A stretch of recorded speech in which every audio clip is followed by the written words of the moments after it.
Welcome to a podcast about wealth and life. We all know that our finances play a big part in how we live our lives. In this podcast, the advisors from Foster & Motley share insights and information about investment and financial planning topics and how they connect to your life. We hear again and again how important it is to keep our personal information secure, and that includes our financial data. I'm Patrice Sikora with Foster & Motley's Luke Hale to talk about just how important that security is. Now, Luke, you have a story that I think says it all. So please tell us about one of your clients and how their money ended up far from home. Well, a couple of years ago, we have a very nice client, and they've allowed me to share this story to hopefully benefit others. But they had a tough experience. It was the day before Thanksgiving, and what happened was some scammers had hacked their email. And the scammer had sat quietly for maybe 2 years. Whoa. And they watched things come and things go in their email. So that should tell us that we should be very careful what we put in our email. No personally identifiable information, no social security numbers. If you're going to mail your tax return to your financial planner, upload it securely to the site or password protected, because we all have to assume that all that email can be seen. So they laid in wait and watched the email come and go. And through that time, they accumulated enough personally identifiable information on this person to ascertain that they had some investment accounts. So they were financially independent, and then they could identify family members and things like that that would allow you to start a scam. So you accumulate data. All you really need, according to some experts, is a birth date, maybe your hometown, and maybe one more piece of information to start working on a scam against somebody. So if your email's hacked, all that stuff flows through your email as you're talking to your friends and family. So the client unfortunately clicked this link that said, hey, would you like to improve your data security? This is, we'd like to improve your firewall. Click here. Of course, they wanted to be secure, and his computer got taken over by this group. We don't know from where, but we do know that the end of the story is there was, maybe I shouldn't jump to the end. The middle is pretty interesting. So they take over the computer, and then they initiate wire transfers out of their account at Charles Schwab through a practice, I guess, that they only know about. They know how those systems work, and they know, we'll send you a password to confirm this is really you to your email address, right? So they're already in the email. So they did all that stuff, and they shot 4 wire transfers out. And Schwab's very good. They have great security, and they caught 3 of them, but the 4th one snuck out. It ended up in Bangkok. So Schwab tried to get it back from the bank in Bangkok, and they tried to recall the wire transfer, and it didn't work. So the client was out some amount of money. Schwab has a great security protocol, and they also have a great security guarantee that if you didn't initiate this or provide your information to somebody falsely, you didn't, even if you were scammed, if you provide your information to somebody, then this security guarantee doesn't work. But as long as you didn't do those things, then Schwab refunds the money. So thankfully, the client was made whole. But to, I guess, the scammer's credit, their system worked. And even this very intelligent, nice person that was trying to enhance the security on their computer, unfortunately fell victim to this. And once the scammers find out that you are potentially a victim to one scam, then you're marked. And these clients got a call every few hours from somebody outside the country, encouraging them to do one more thing. So they ultimately had to change their email address. They had to change their cell phone numbers, and they had to get their computer scrubbed of all the malware. So this was a disaster. This was the day before Thanksgiving. And these people knew, to their credit, they immediately contacted Schwab and said, and their bank, and said, I think I've done something wrong. I think, I've been taken advantage of. And at that point, Schwab locked down the accounts, the bank locked down the accounts, nothing else bad happened. But then it was all about protecting them from the next thing, the next set of scammers. So they had to change all their stuff. It took an emotional toll. The financial toll ended up being $0, but the emotional toll was heavy. Sure. I find it amazing that the scammers were so patient. And I guess it's like being a hunter. You sit and you watch and you wait some more and you wait for the right opportunity and you wait until you've accumulated all that you need to move forward. And you got to believe that they're doing this with hundreds of thousands of accounts.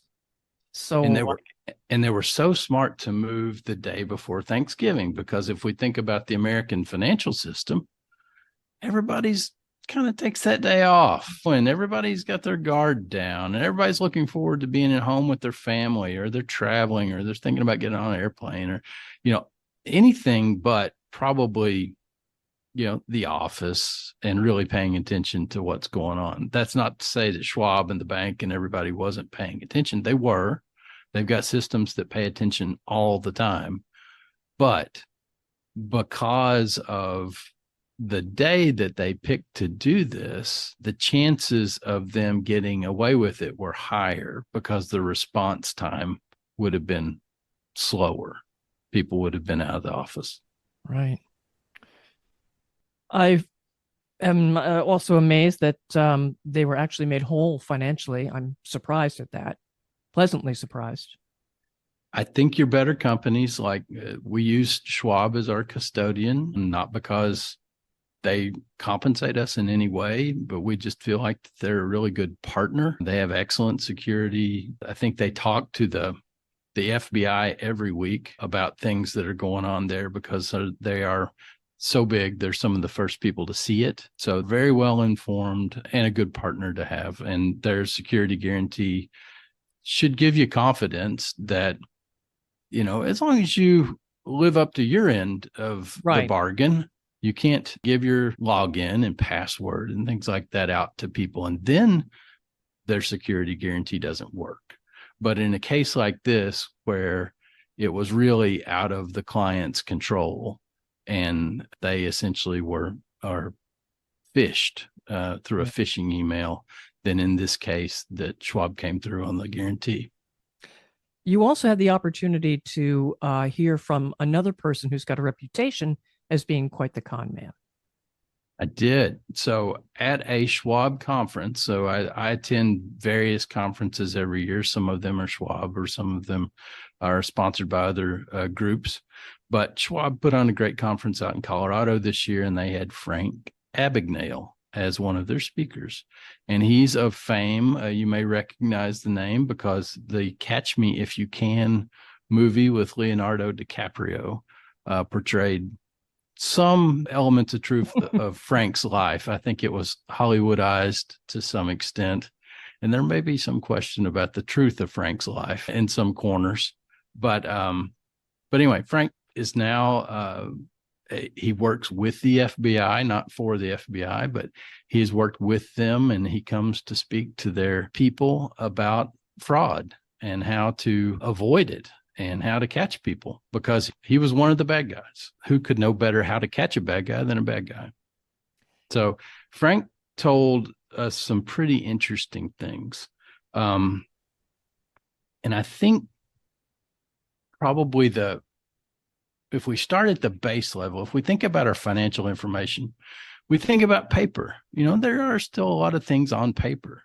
And one of the things that he recommended was a security micro cut shredder. So most people have a shredder at home, but he told us that there's about 4 different kinds of shredders, and that at the FBI, they can put together with computer programs that they have, that they assume the criminals also have. If you shred your paper with a straight shredder that cuts it into straight lines, right, they can put that back together in 30 minutes, no problem. But if they would have used a security microcut shredder, it essentially turns your paper into pieces of paper about as big as rice.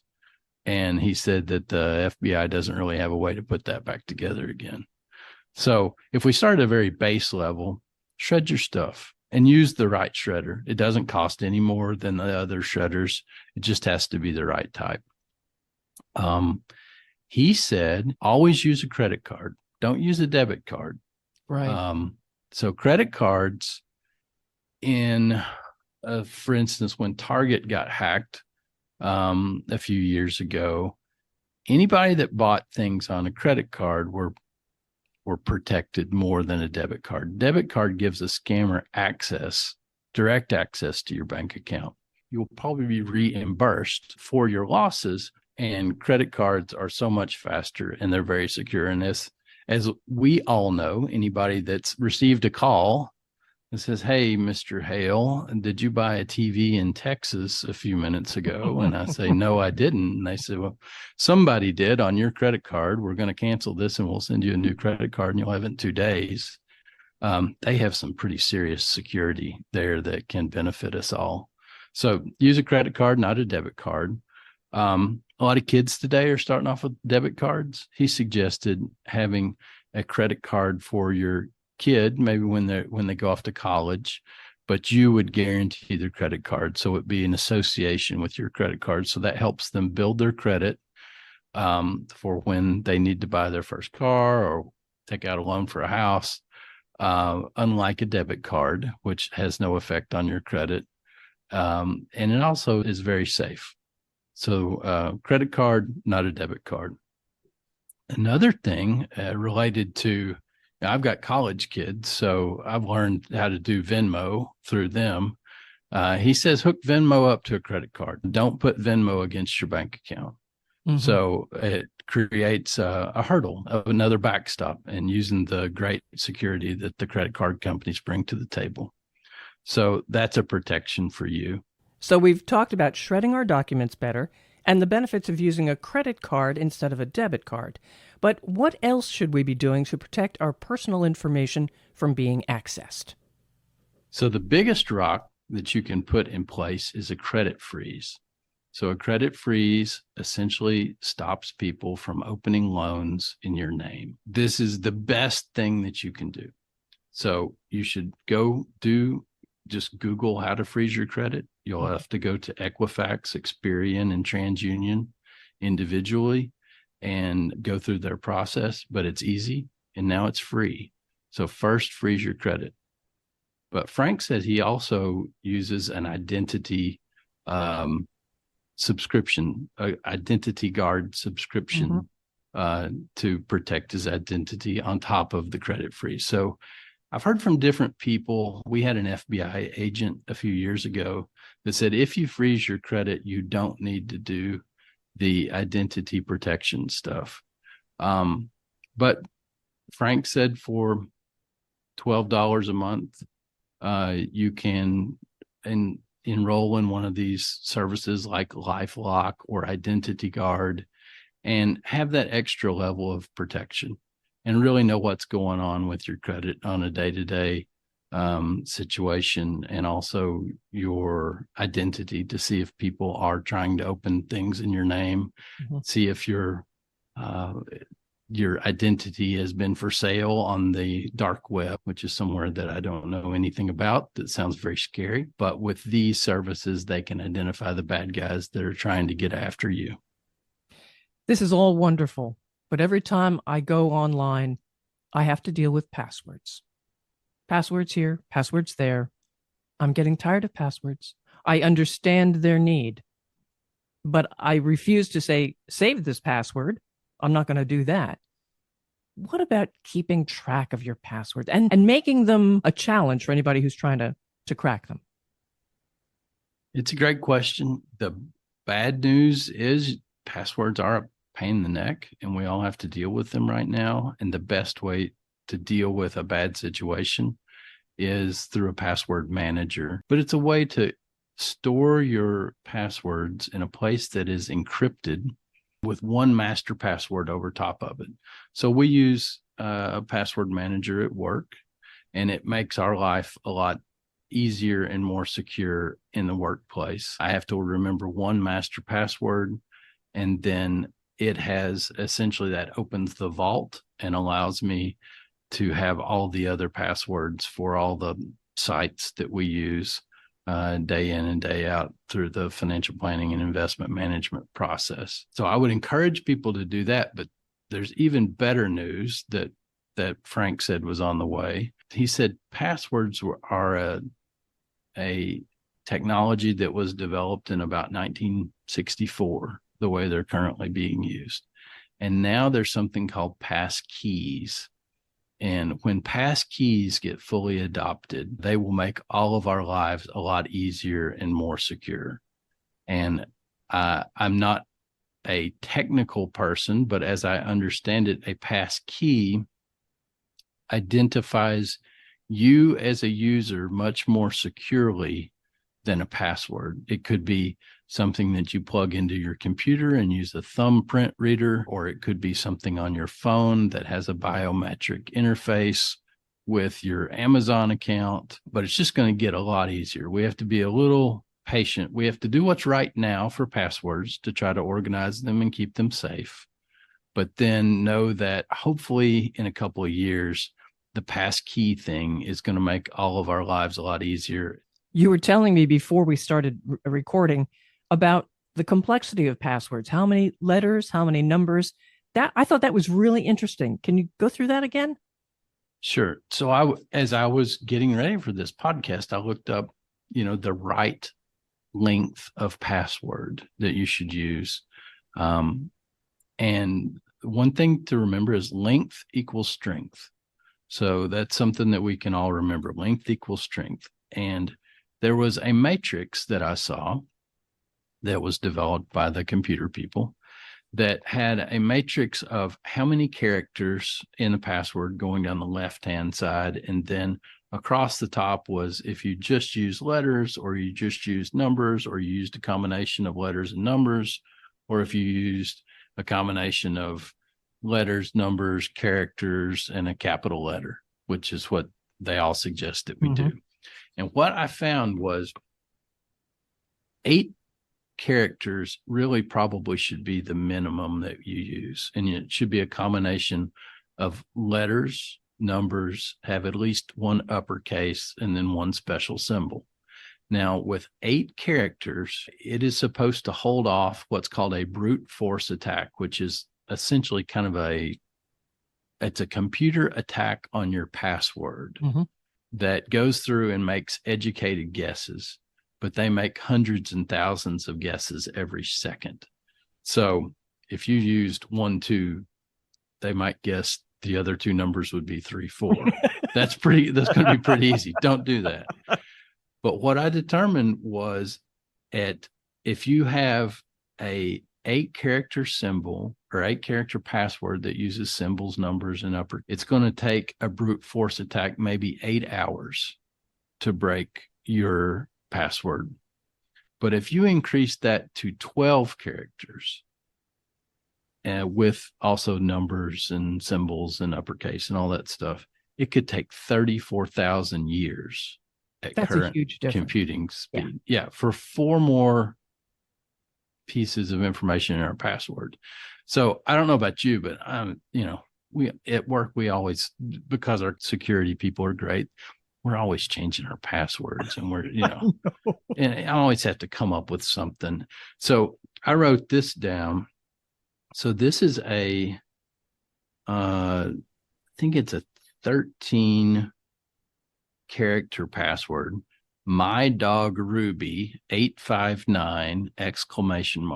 Now that's not a password I use, by the way, if you're listening. But that would qualify for the 34,000 years. So they say do phrases that you can remember. 859 happens to be my area code. So okay, I can remember that. And that's not obvious. Those 8 and 5, 9 don't obviously go together.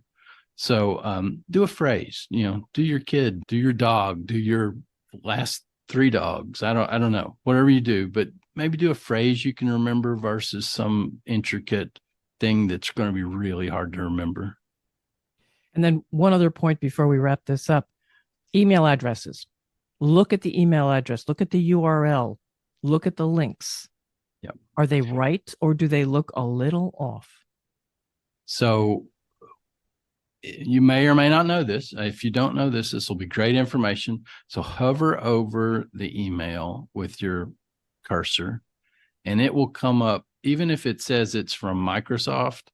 If you hover over it, it will reveal that it's really not from Microsoft. It may be from some, somewhere out of the country, some funny looking thing. So that's a really basic thing that you can do, that if you just take an extra second to identify that it's really coming from somebody that you don't know, or it claims to be some organization that it's not, just delete it. Just if it's important, and if it was from somebody real, they're going to send you another email, or they're going to send you a piece of paper in the mail. So that is a really easy way that you can sort through your email and hopefully identify some scammers before they get you. And look at the spelling of words. Yep, that's true. But scammers are getting really good.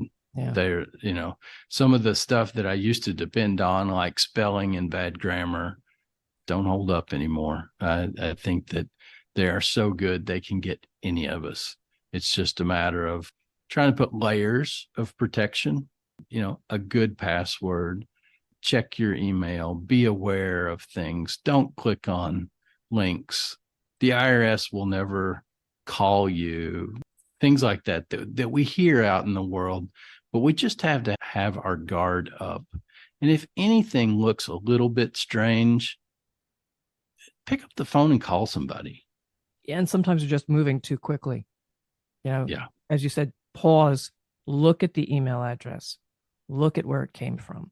And one more thing, specifically on your financial account, set up multi-factor authorization on your bank accounts and your brokerage accounts. I know at Schwab, they give you the option to do that or not.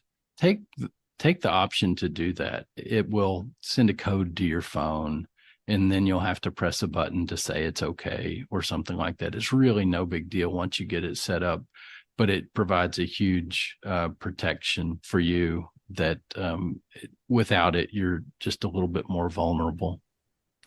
Luke, that was a fantastic discussion, and we're going to have to get you back here for some updates too. Maybe go to one of Mr. Abagnale's seminars again. Bring us back some information. But how can someone reach Foster and Motley if they've got some questions about their accounts?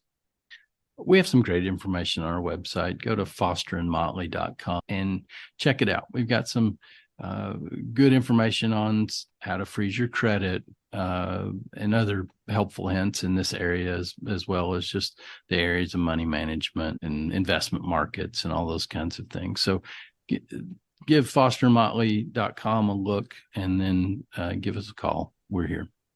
And if you found this information useful, of course, subscribe or follow to the podcast. There are a lot more episodes with great information in them. And don't forget to share with others. Thanks for being with us. Thank you for listening to Foster and Motley, a podcast about wealth and life. Click the subscribe button below to be notified when new episodes become available. The information discussed and posted represents the views and opinions of the guest and does not necessarily represent the views or opinions of Foster and Motley. The content has been made available for informational and educational purposes only. The content is not intended to be a substitute for professional financial advice. Keep in mind that rules and regulations are subject to change. Always seek the advice of your financial advisor or other qualified financial service provider with any questions regarding your financial planning and investments. Foster and Motley is not affiliated with any third-party providers. Any mention of a third-party provider does not imply an endorsement of that provider. If you decide to utilize a third-party provider, you do so at your own risk.